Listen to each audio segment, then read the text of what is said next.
So here is a short guide how to install SSD 2.5 inches in your Lenovo PC T540.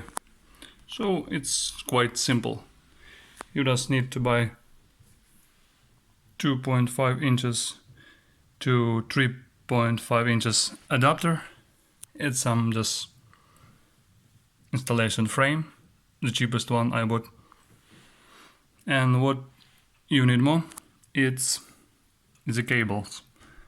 And actually a cable set for one SSD was included in my PC, because it could be a problem, because you can see one cable is just ordinary serial ATA cable, but another one, power cable, it's some kind of proprietary cable, you can see.